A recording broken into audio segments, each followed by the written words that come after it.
The 22 times Grand Slam champion and great of the game, Rafael Nadal, has confirmed that he will make his long-awaited return to tennis by playing at the Barcelona Open. Nadal hasn't played since the Brisbane International in January due to injury. He subsequently had to withdraw from a host of big tournaments, including the Australian Open, the Indian Wells, as well as Monte Carlo Masters. Nadal had suffered a muscle tear on his troublesome hip that robbed him of the 2023 season. The former world number one has expressed his intention to retire following the conclusion of 2024 season.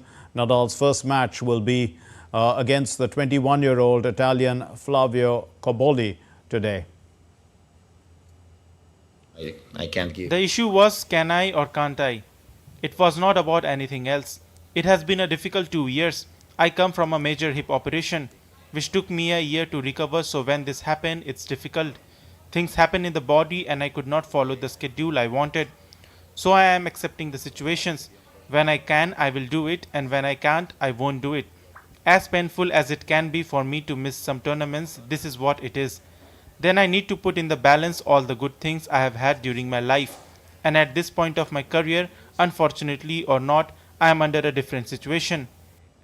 I don't know what can happen in the future, but today I am facing this as if this will be my last participation here at the Barcelona Open. That's my current feeling, and I will try to enjoy it as I can, without giving up to be competitive. I will not come out to get a tribute. I will do my best to have chances. I think the week of training has been positive, and I will go out to give it all, and we will see what happens.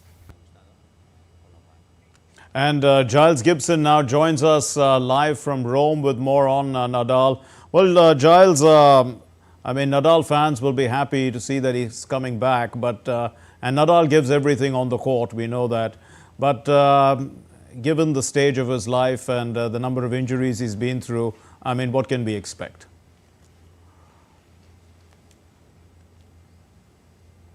That's right, Rafael Nadal stepping out onto the court in just under 4 hours' time to take on his Italian opponent at the Barcelona Open. This is the first time that we'll see Rafael Nadal stepping out onto the clay since the final of the French Open of Roland Garros back in 2022. Of course, this is the surface that is really so strongly associated with Rafael Nadal after his extraordinary record at the French Open from still a teenager right up to now that he is in his late 30s. Rafael Nadal seems to be really just trying to enjoy every single moment, every single match as he potentially approaches the end of his glittering career. He says that he's just trying to enjoy every moment. And I think that mindset clearly comes from the fact that he's just had this rotten injury record over the last few years. He did play in Brisbane in Australia in January of this year before he was forced to pull out of the Australian Open due to injury issues. He was out for pretty much a year before that appearance at the Brisbane Open. He's had major hip surgery in the last couple of years. He's been struggling with a consistent foot injury as well. So, Rafael Nadal is not setting anything in stone, but he does appear to be moving through the final stages of his extraordinary successful career. Indeed, and talking about that successful career, Giles, regarding the French Open, what are his chances given the injuries? And he's had such a stellar record at the French Open. But, looking back, if we look at the top three and the greatest of all time, we've seen them all, Federer, Nadal and Djokovic. And if we look at, on the internet, people who describe the best tennis games that have ever taken place, even the greats of the past, they would many of them feature Nadal and the other two as well. So, in history, Nadal will be going down as perhaps one of the greatest players of all time.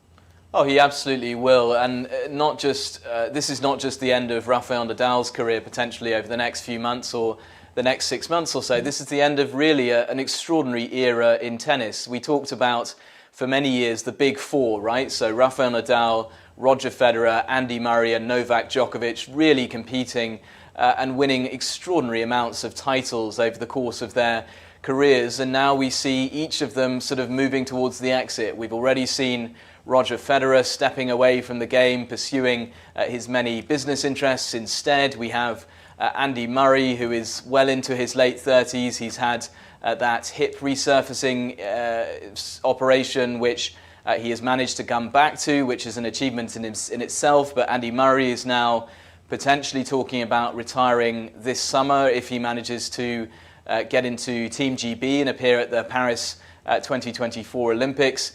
You now have Rafael Nadal trying to get back to full fitness, but still, of course, talking about this being potentially his final season in tennis. But I think the one outlier from those big four is the fact that we still have Novak Djokovic, who, of course, was still very much part of their era, but he's still managing to be right at the top of his game. He's still the world #1, competing with much younger players such as Carlos Alcaraz. So that certainly we are going to see over the next year or so potentially 3 out of that big four stepping away from the game.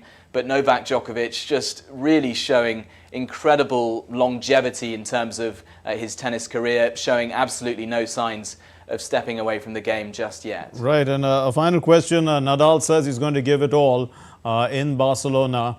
Well, I mean, he did try in the Australian Open and he had to walk off the court.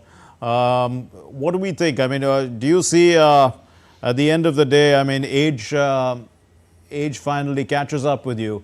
You may look and feel the best you want to be, and you mentally want to give the best to the sport, but you just don't have it in you.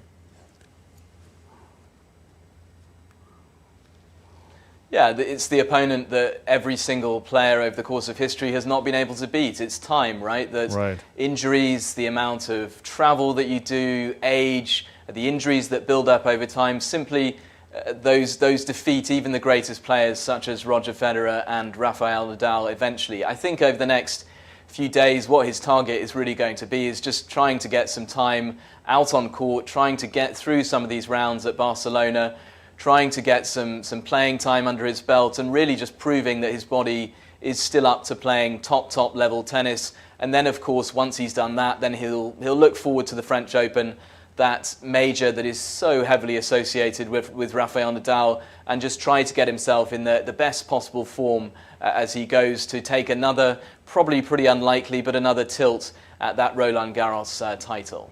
Giles Gibson, thanks very much for joining us.